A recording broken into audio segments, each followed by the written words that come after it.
तो इस वीडियो में समझेंगे कि इंसान को कोरोना वायरस कैसे किल करता है। तो वीडियो को अंत तक के जरूर देखिएगा।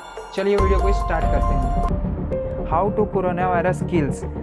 जब कोई खांसता है तो हमारे मुंह से 3000 सलाइवा ड्रॉपलेट्स निकलते हैं, हमें यह दिखाई दे या ना दे। और जब इंसान स्नीज छींकता है तो लगभग 40,000 ड्रॉपलेट्स निकलती है। अब चौंकाने वाली बात यह है कि इस एक सेलेवरी ड्रॉपलेट्स मतलब एक थूक की बूंद में लगभग 20 लाख तक के कोरोना वायरस हो सकते हैं। जब मुंह से निकलती है तो ये करीब 300 किलोमीटर पर आवर की स्पीड से 1 मीटर की दूरी तक के जा सकता है। इसीलिए कहा जाता है कि 2 गज की दूरी मास्क है जरूरी, मतलब 1 मीटर की दूरी बनाए रखो कहा जाता है। अब सवाल यह उठता है कि कोरोना वायरस हवा में फ्लोट कर सकता है, तैर सकता है? तो इसके 2 जवाब है। पहला, हाँ तैर सकता है, पर एक स्पेशल केस में, जब डस्ट पार्टिकल हो तब। हमें दिखे या ना दिखे, हमारे चारों ओर डस्ट पार्टिकल्स पाए जाते हैं।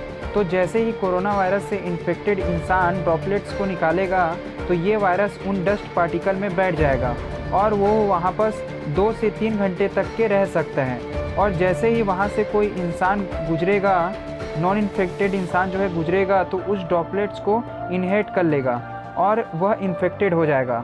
दूसरा आंसर है नहीं, क्योंकि वैज्ञानिकों ने ऐसा कोई भी सबूत नहीं दिया है कि कोरोना वायरस जो है हवा में फ्लोट करता है। सिर्फ ड्रॉपलेट से फैलता है जो इन्फेक्टेड इंसान से निकलकर आसपास की सरफेस से चिपक जाती है और ये अलग अलग जगहों पर अलग अलग समय तक के जिंदा रहता है।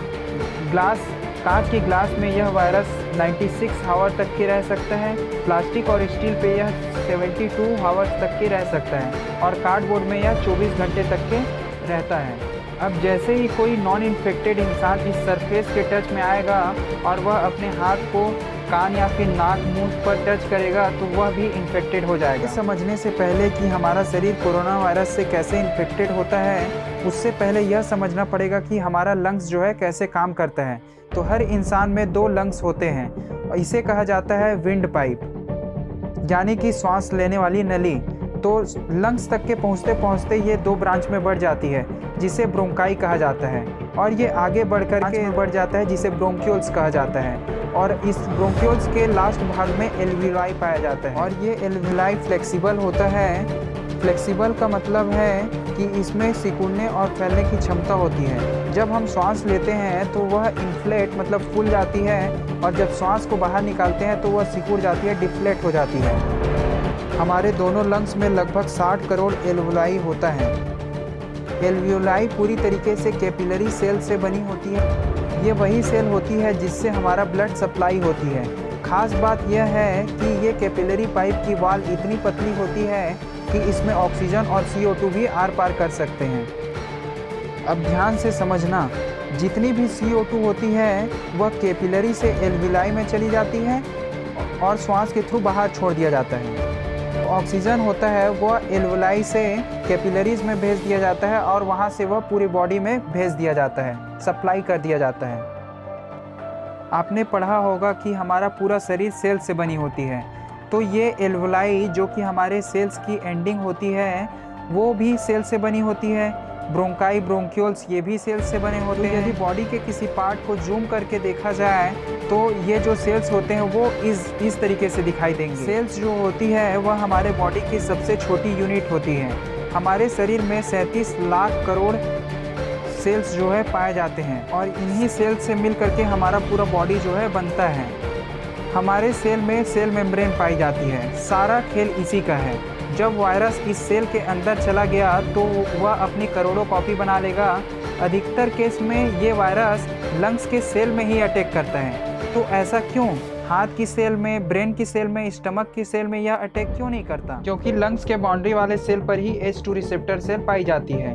अब जैसे कोरोना वायरस के ऊपर ये कांटे लगे होते हैं, वैसे ही लंग्स के बाउंड्री वाले सेल पर भी कांटे होते हैं। कोरोना वायरस वाले प्रोटीन को स्पाइक प्रोटीन कहा जाता है और सेल के ऊपर वाले स्पाइक को H2 रिसेप्टर सेल कहा जाता है। ये आप इस तरीके से समझ सकते हैं कि कोरोना वायरस की स्पाइक चाबी की तरह है और H2 रिसेप्टर की सेल ताला की तरह है।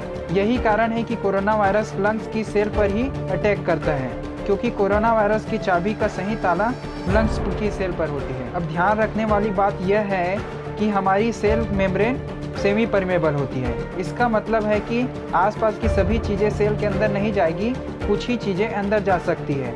जैसे न्यूट्रिएंट सेल के अंदर जा सकती है और सेल के अंदर से वेस्ट मटेरियल बाहर आ सकती है।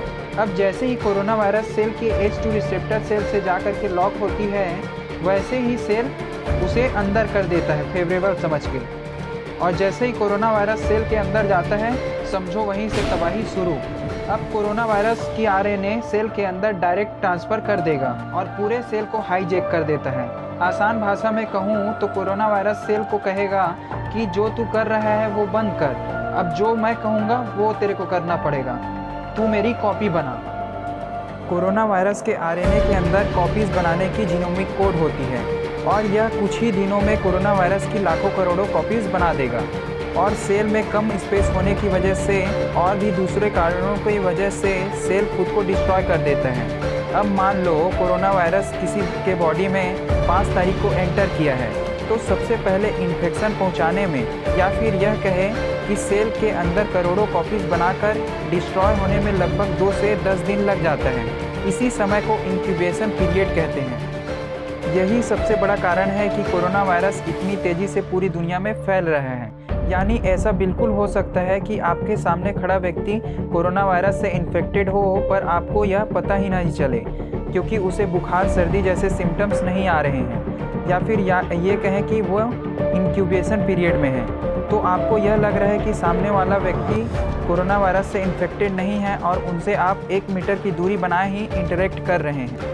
अब जैसे ही इन्फेक्टेड सेल डिस्ट्रॉय होगा और लाखों करोड़ों कोरोना जन्म लेंगे, तो हमारे इन्नेट इम्यून सिस्टम एक्टिव हो जाता है और वो इन सभी कोरोना वायरस को मारने में लग जाएगा। याद रहे कि आपको कोविड में बुखार भी इसलिए आता है क्योंकि हमारा इम्यून सिस्टम जो है कोरोना से लड़ रहा है और लड़ते लड़ते हॉस्टाइल इन्वायरमेंट क्रिएट कर देता है, जैसे कि हमारे बॉडी के टेम्परेचर को बढ़ा देना ताकि वायरस जो है मर जाए।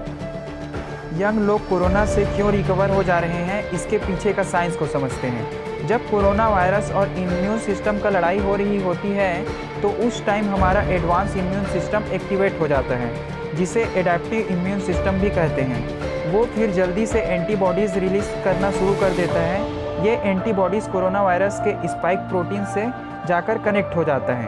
अब कोरोना वायरस फंस गया क्योंकि हमारे इम्यून सिस्टम ने कोरोना वायरस के चाबी पर गलत ताला फिक्स कर दिया, जिससे कोरोना वायरस H2 रिसेप्टर पर जाकर के कनेक्ट नहीं हो पाएगा और सेल के अंदर जाकर के करोड़ों कॉपीज़ नहीं बना पाएगा। अब कॉपीज़ नहीं बनेगा वो तो ठीक है, लेकिन लाखों करोड़ों कॉपीज़ बन गया है, उनका क्या होगा? तो होगा ये कि जैसे ही कोरोना वायरस एंटीबॉडीज़ से कनेक्ट होगी, हमारे बॉडी के माइक्रोफेजेस एक्टिव हो जाएंगे और ये माइक्रोफेजेस एक प्रकार के वाइट ब्लड सेल्स होते हैं जो इम्यून सिस्टम का पार्ट है और ये अपशिष्ट पदार्थ को ख़त्म कर देता है। अब ये मैक्रोफेजेस वहाँ जाएंगे जहाँ एंटीबॉडीज़ होंगे और ये मैक्रोफेजेस एंटीबॉडीज़ के साथ साथ कोरोना वायरस को भी निकाल देगा। बात ये है कि ये एंटीबॉडीज़ एक कोरोना से नहीं बल्कि एक से ज़्यादा कोरोना वायरस से कनेक्ट हो जाती है, जिससे मैक्रोफेजेस कोरोना वायरस को बल्क में खा जाएगी। अब आपके दिमाग में ये सवाल आ रहा होगा कि हमारा अडैप्टिव इम्यून सिस्टम एंटीबॉडीज़ बनाकर कोरोना वायरस की चाबियों पर कनेक्ट हो सकता था, तो उसने सबसे पहले जब कोरोना वायरस एंटर किया तो उसने ऐसा क्यों नहीं किया? तो आपकी जानकारी के लिए बता दूं कि एंटीबॉडीज़ बनने में टाइम लगता है। जो हमारे एडैप्टिव इम्यून सिस्टम है वो कोरोना वायरस की स्पाइक प्रोटीन को समझता है, उसके बाद वह एंटीबॉडीज़ बनाना तैयार करता है, जिसमें टाइम लगता है। कोरोना वायरस ओल्ड लोगों को ज़्यादा इन्फेक्टेड कर रही है। ऐसा इसलिए क्योंकि ओल्ड एज के लोगों को इम्यून सिस्टम जो है वीक होता है, मतलब कि उनमें उतनी मात्रा में एंटीबॉडीज़ नहीं बन पाती है जितना यंग लोगों में बनती है। यह समझ लेते हैं कि वैक्सीन काम कैसे करती है। तो अब आप जान चुके हैं कि सारा काम कोरोना वायरस की चाबी मतलब स्पाइक प्रोटीन पर गलत ताला एंटीबॉडीज़ लगाने का है। तो होगा ये कि जैसे ही हमारे बॉडी में वैक्सीन डाली जाएगी तो ये वैक्सीन कोरोना वायरस के जीनोमिक कोड को इम्यून सिस्टम को दे देगा। और आसान भाषा में कहूँ तो वैक्सीन ये बता देगा इम्यून सिस्टम को कि फ्यूचर में इस तरीके की वायरस अटैक कर सकता है, उसके लिए इस प्रकार का एंटीबॉडीज़ बना कर रखना। तो वो तैयार रखता है एंटीबॉडीज़ को।